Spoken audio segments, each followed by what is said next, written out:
Gloire à Dieu ce matin, merci pour sa présence, on est heureux d'être là. La Bible dit qu'une heure dans ses parvis valent mieux que 1000 ailleurs, et même si les conditions on les connaît, le Seigneur sait qui est là, qui n'est pas là, mais néanmoins le Seigneur ne parle pas aux absents ce matin. Amen, est-ce que vous le croyez? Et le thème du sujet de ce matin est un thème très simple. Êtes-vous des chrétiens heureux? Pas d'amen. Amen. Vous êtes des chrétiens heureux, vous êtes sûr? Et est-ce que vous savez ce que c'est qu'un chrétien heureux ce matin? Eh bien, on va le voir selon la parole de Dieu, ce que nous enseigne la parole du Seigneur. Qu'est-ce qu'un chrétien heureux? C'est quelque chose de merveilleux. Et on va faire une première lecture d'introduction ensemble, qui se trouve dans le psaume 144. C'est un psaume que j'ai pris pour la réunion de prière jeudi. Et par rapport à ce message-là, par rapport à ce texte merveilleux, nous allons aller dans le psaume 144 à partir du verset 12. Psaume 144 à partir du verset 12. Et nous allons regarder ce que la Bible nous dit ce matin, une parole d'encouragement pour que nous soyons des chrétiens non pas chancelants, non pas boiteux, non pas grincheux, mais des chrétiens heureux ce matin. Amen. Nous sommes des chrétiens heureux. Alors on fait cette lecture ensemble, psaume 144 à partir du verset 12. Qu'est-ce que nous dit la parole de Dieu? Nos fils sont comme des plantes qui croissent dans leur jeunesse. Nos filles sont comme des colonnes sculptées qui font l'ornement des palais. Nos greniers sont pleins, regorgeant de toute espèce de provisions. Nos troupeaux se multiplient par milliers et par 10 milliers dans nos campagnes. Nos génisses sont fécondes, point de désastre, point de captivité, point de cri dans nos rues. Heureux le peuple pour qui il en est ainsi. Heureux le peuple dont l'Éternel est le Dieu. Amen. Alors nous sommes heureux ce matin que le Seigneur et l'Éternel soient notre Dieu ce matin. Et nous allons ensemble nous réjouir et nous enseigner de ce que c'est un chrétien heureux et ce que doit être un chrétien heureux. Et ce qui nous intéresse particulièrement ce matin dans la lecture, c'est le verset 15 qui nous concerne tous ce matin. Heureux le peuple pour qui il en est ainsi. Heureux le peuple dont l'Éternel est le Dieu. Amen. Quelle joie d'être appelé enfant de Dieu, d'être appelé chrétien et de porter ce bon nom de chrétien ce matin. Heureux le peuple dont l'Éternel est le Dieu. Alléluia. Nous sommes dans la joie ce matin. Nous allons voir quelques versets ensemble au travers desquels vous allez comprendre comment il y a des chrétiens qui sont désastreux, des chrétiens toujours tristes, et il y a des chrétiens qui sont heureux, et il y a aussi des chrétiens qui sont joyeux. Et on dirait qu'ils n'ont jamais aucun problème, même quand ils en ont aucune difficulté, même quand ils en ont, alors qu'ils passent par les difficultés et les problèmes. La Bible dit que la pluie tombe sur le juste comme sur l'injuste. Mais Seigneur, nous avons un Dieu sur qui nous appuyer. Quelle différence, quelle merveille ce matin. Ils ont des épreuves, mais on dirait qu'ils n'en ont jamais. Pourquoi? Eh bien parce qu'il y a toujours cette joie qui les couvre, qui les recouvre dans leur vie personnelle. Donc, heureux ce matin le peuple dont l'Éternel est le Dieu vivant, le seul vrai Dieu ce matin. Amen.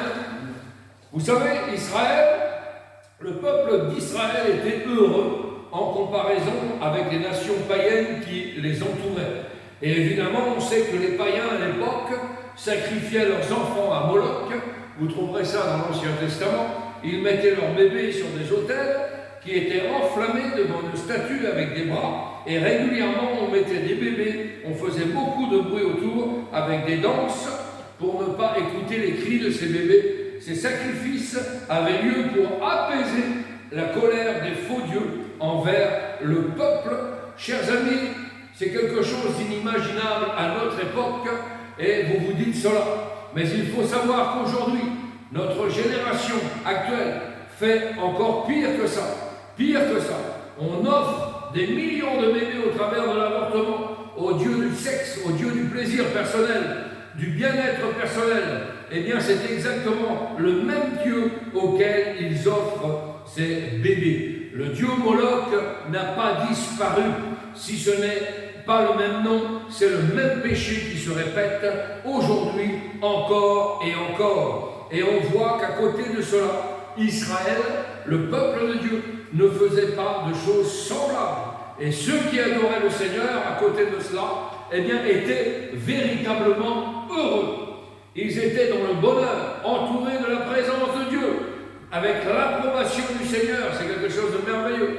Ils avaient les saintes Écritures, ils avaient la connaissance de Dieu, qui s'était révélée à Moïse sur la montagne de Sinaï.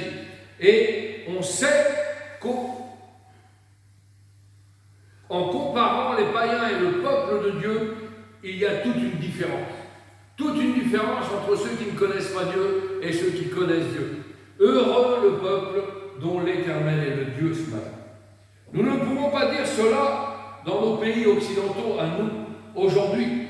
L'Éternel n'est plus le Dieu dans notre pays. Nous l'avons totalement délaissé. Nous avons placé à la place de Dieu, de ce Dieu-là, nous avons placé des dieux aujourd'hui différents. Quand nous allons en ville, que nous allons voir cette jeunesse, nous trouvons quoi comme Dieu? Nous trouvons le Dieu cannabis, le Dieu antidépresseur, le Dieu seringue, le Dieu débauche, le Dieu musique, le Dieu immoralité, le Dieu jalousie, le Dieu calomnie. Aujourd'hui, on se fait beaucoup parler dessus, etc., etc. Nous avons tout cela tout autour de nous, car autour de nous, il y a des gens qui se prosternent devant ces idoles. Des millions de jeunes hommes, des millions de jeunes filles se prosternent devant des dieux que nous venons de citer. Les dieux exigent quoi? Eh bien, ces dieux-là, ils exigent la cannabis, la drogue, la seringue, l'impudicité, l'alcool, l'immoralité. Et tout cela conduit à la mort. Le salaire du péché, dit la Bible, c'est la mort. Tout cela conduit au sang, tout cela conduit aux guerres, tout cela conduit à l'enfer. La Bible déclare, le salaire du péché, c'est la mort. Ça ne pourrait jamais changer. C'est un état de fait qui est inchangeable et incontournable. Et nous, comme chrétiens, quel privilège nous avons. Nous sommes sauvés par le sang de Jésus. Nous vivons quelque chose de prodigieux, de merveilleux. Pourquoi? Parce que nous sommes capables d'affirmer, de dire, de déclarer clairement que notre Dieu est formidable. Notre Dieu est formidable ce matin. Notre Dieu est admirable.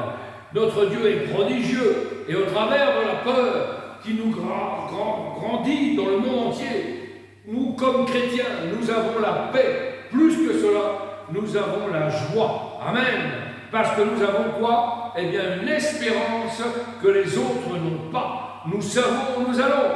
Que Dieu soit béni. On appelle cela le bonheur. Il y avait une chanson du Monde qui dit, si vous cherchez non, c'est un cantique chrétien qui disait, si vous cherchez le bonheur, le vrai bonheur, laisse rentrer Jésus dans ton cœur. C'est quelque chose de merveilleux. Un chrétien qui n'a absolument aucun bien matériel, mais qui a le Seigneur, le salut de son cœur, eh bien, il sait d'où il vient, pourquoi il est sur la terre et où il va. Cet homme-là, cette femme-là, elle a gagné à la loterie céleste. Alléluia. Vous savez, quand là, je repars la semaine prochaine pour une mission en Roumanie, de 7 jours, quand nous allons dans certains endroits où nous voyons le peuple rome qui n'a rien, qui vit littéralement au jour le jour, sans rien, avec vraiment le strict minimum. Des fois, on ne mange pas, on mange un jour sur deux. Eh bien, ces gens-là ont le Seigneur dans leur cœur, et laissez-moi vous dire qu'ils ont la banane, ils ont la joie. Même s'ils n'ont rien, ils ont la joie. Et aujourd'hui, dans notre pays d'Europe, des fois, on a tout et on pleure. On a tout et on est angoissé. On a tout et on passe par la difficulté, le problème. On a tout et on est en dépression. Laissez-moi vous dire qu'il n'y a pas de temps pour la dépression quand on est un chrétien. On est heureux, on est dans la joie ce matin. Amen. J'ai eu l'occasion de prêcher à ces gens-là qui n'avaient rien ou très peu. Et ces gens-là sont toujours souriants et dans la joie. Pourquoi? Parce qu'ils ont Dieu dans leur cœur. Ils louent le Seigneur. Ils adorent le Seigneur. Et lorsqu'ils adorent, des larmes de joie coulent sur leur visage. Pourquoi? Parce qu'ils ont cette espérance, cette forme assurance, dit la Bible, que là-haut, et non pas sur la terre, eh bien notre demeure est déjà prête. Ils sont riches en réalité, bien plus riches que celui qui a tout, mais qui n'a pas le Seigneur dans son cœur. Ce qu'il faut, eh bien, avant de quitter la terre, c'est de connaître intimement le Seigneur Jésus-Christ et faire la paix avec lui. il n'y a qu'un seul sauveur sur la terre. Il n'y a qu'un seul sauveur sur la terre. Les hindous n'ont pas de sauveur, les bouddhistes n'ont pas de sauveur, les musulmans n'ont pas de sauveur. Le Coran n'a jamais dit que Mahomet était le sauveur. Il n'a jamais dit ça. Quelle différence! Aucun d'entre eux n'a dit « Je suis le sauveur ». Jésus-Christ est le sauveur du monde, le seul. Jésus-Christ un jour a tressailli de joie et il a dit « Je te loue, Père, de ce que tu as caché ces choses merveilleuses, ces choses bénies, tu les as cachées aux sages et aux intelligents de ce monde et tu les as révélées aux enfants. » Amen. C'est pourquoi la Bible nous dit de revenir comme des enfants. C'est par révélation que nous sommes conscients de ce mystère merveilleux. Après la mort, je ne suis pas une bête. Vous avez compris? Nous ne sommes pas des bêtes. Nous n'avons pas la pensée de l'éternité. Aucune bête n'a la pensée de l'éternité. Alors tout être humain qui est né ici-bas sur cette terre, aussi païen soit-il, eh bien il a la pensée de l'éternité dans son cœur. Ça a été placé par Dieu dès la création. Tout genou va fléchir devant ce roi de gloire. Amen. C'est une promesse. Et il y a des chrétiens qui sont heureux et qui ne le savent pas et qui ne le montrent pas. Ce matin, chers amis, chers frères, chères sœurs, ne soyons pas comme ces exemples-là. Non, c'est bon pour nous de permettre au Seigneur d'être pour nous ce qu'il doit être. Laissons-le faire. Qu'est-ce qu'il doit être? Eh bien, il doit être maître et Seigneur. C'est le patron, c'est le big boss, c'est lui la tête de l'Église.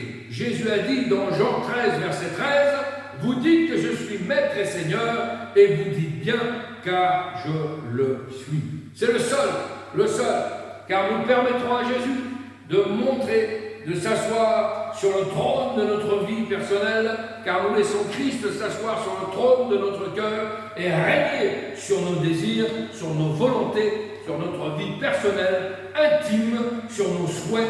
Alors nous sommes vraiment heureux. Est-ce que vous êtes heureux ce matin? Moi je suis heureux d'être un chrétien, d'être une nouvelle créature, d'être un sauvé ce matin. Je vais donc vous donner 6 conseils pour être un chrétien et des chrétiens heureux. On a dit qu'un chrétien triste est un triste chrétien. Vous savez, il y a des chrétiens du 1er janvier au 31 décembre, ils grincent. Ils sont comme la porte, il n'y a pas d'huile. Donc il faut que l'huile de l'onction puisse tomber sur leur vie. Nous sommes des chrétiens heureux, malgré le problème, malgré la tempête, malgré le soleil, malgré le vent. Nous sommes des chrétiens heureux. C'est vrai. Alors, premièrement, un chrétien heureux doit être quoi? Eh bien, un chrétien heureux, premièrement, doit être un chrétien obéissant. On doit être obéissant. Non pas à moi, non pas à un mouvement, non pas à une doctrine, mais à la parole de Dieu, à Christ. Apprends-moi à obéir ce matin. Qu'est-ce que Marie a dit? Si Marie nous a donné un conseil, elle a dit à Cana, faites tout ce qu'il vous dira. Ça veut dire, obéissez. Lisons dans Jean 13, verset 17, Jésus a dit, si vous savez ces choses, vous êtes heureux, pourvu que vous les pratiquiez. C'est important. Écouter la parole, c'est bien. La mettre en pratique, c'est mieux. À condition que vous les mettiez en pratique, que vous les fassiez. Le péché rend les gens malheureux. Et si vous voyez autour, parfois, même des chrétiens qui sont malheureux, posez-vous les bonnes questions ce matin. Nous sommes, nous, des chrétiens heureux. Eh bien, les chrétiens malheureux, c'est peut-être parce que le péché est là encore quelque part enfoui dans leur vie. Nous sommes, vous savez, la génération aujourd'hui, la génération des derniers temps, je vous l'avais déjà prêché, et nous sommes dans cette génération la plus malheureuse qui ait jamais existé sur terre. Pourquoi? À cause du péché. Jésus a dit qu'à la fin des temps, à cause de l'iniquité qui grandirait, la charité du plus grand nombre se refroidirait. Beaucoup de gens sont tristes aujourd'hui parce que le péché, goûter au péché, vivre dans la désobéissance, amène la détresse. Regardez ce que nous dit le psaume 107, verset 10. Merveilleux psaume. Psaume 107, verset 10. Ceux qui avaient pour demeure les ténèbres et l'ombre de la mort vivaient captifs dans la misère et dans les chaînes, parce qu'ils s'étaient révoltés contre les paroles de Dieu, parce qu'ils avaient méprisé le conseil du Très-Haut, il humilia leur cœur par la souffrance, ils succombèrent et personne ne les secourut dans leur détresse. Ils crièrent à l'Éternel et il les délivra de leurs angoisses. Le seul moyen ce matin de sortir de cette prison que tu t'es faite, c'est d'invoquer Dieu et de prier Dieu. Un chrétien heureux est un chrétien obéissant ce matin. Faites tout ce qu'il vous dira. David, après avoir commis l'adultère, crie au Seigneur, crée en moi un cœur pur, un cœur propre, un cœur épuré. Redonne-moi la joie de ton salut. C'est ce que crie David. Aujourd'hui, beaucoup de gens vont dans les églises et ils ne sont pas heureux. Ils ne sont pas épanouis spirituellement. Pourquoi? Parce que tout le reste de la semaine, ils vivent avec le monde. Et celui qui vit avec le monde vit avec Satan et ses démons. Avec ceci, avec cela. Et ensuite, ils veulent louer le Seigneur. Manque d'obéissance. Pas heureux avec le Seigneur. Soyons donc obéissants ce matin. Par exemple, la Sainte Seine ce matin. Faites ceci en mémoire de moi. C'est un commandement, mais ce n'est pas dans n'importe quelle condition. On reconnaît la communion et le partage fraternel autour du repas. On reconnaît les autres, c'est mon frère, c'est ma sœur, on se pardonne les uns les autres. C'est le baptême aussi. Obéissance, c'est l'enseignement. Obéissance du baptême. Certains ne veulent pas. Ils veulent prendre le baptême dans n'importe quelle condition. Non, il y a une obéissance. La Bible dit, ils ont rendu nuls à leurs égards les plans de Dieu. Dans Luc chapitre 7, ne laissez pas, par exemple aussi délaisser son assemblée. Il y a des gens qui quittent leurs assemblées pour un oui, pour un non. C'est un rayonnement collectif. Dieu bénit l'obéissance. L'obéissance vaut mieux que tous les sacrifices, dit la Bible. Il faut être obéissant à Dieu. L'obéissance vaut mieux que tous les sacrifices ce matin. Deuxième point, pour être un chrétien véritablement heureux, il faut être un véritable adorateur. En louant, le psaume 84, verset 5 nous dit « Heureux ceux qui habitent ta maison, ils peuvent te célébrer encore. » Heureux ceux qui habitent ta maison, ils peuvent te célébrer encore. De célébrer le Seigneur, de louer le Seigneur, je loue le Seigneur chez moi, mais j'ai hâte d'être à la prochaine réunion, parce qu'avec mes frères, avec mes sœurs, c'est pas pareil, c'est différent. On est enveloppé, on est entraîné, on est porté ensemble dans la louange. Il est dit dans la Bible que Dieu habite au milieu des louanges de son peuple. Il réside au milieu des louanges de son peuple. Ézéchias a dit, le vivant est celui qui te loue. Celui qui ne loue pas Dieu, il n'est pas vivant. Si vous avez la vie de Dieu en vous, ne vous inquiétez pas, votre bouche va s'ouvrir et à ce moment-là, eh bien, vous allez louer le Seigneur, chanter pour le Seigneur et glorifier son nom. Jésus louait Dieu. Qu'est-ce qu'il disait? Je te loue, Père, je te loue, Père. C'est quelque chose de merveilleux. La louange amène la gloire de Dieu. Alléluia. On veut la gloire de Dieu ce matin. La louange amène la gloire de Dieu. Je m'écris, je loue soit le Seigneur et je suis délivré de tous mes ennemis. Job dit qu'il reçoit des chants d'allégresse durant la nuit. Imaginez-vous un petit peu. On est couché chez nous, on est des chrétiens, et des chants d'allégresse tombent dans nos cœurs. Paul et Silas en prison louent le Seigneur. On connaît tous ces exemples-là. Alors il faut être des adorateurs. Il faut être des chrétiens heureux, il faut adorer le Seigneur. Troisième point pour être un chrétien heureux, c'est un chrétien qui donne.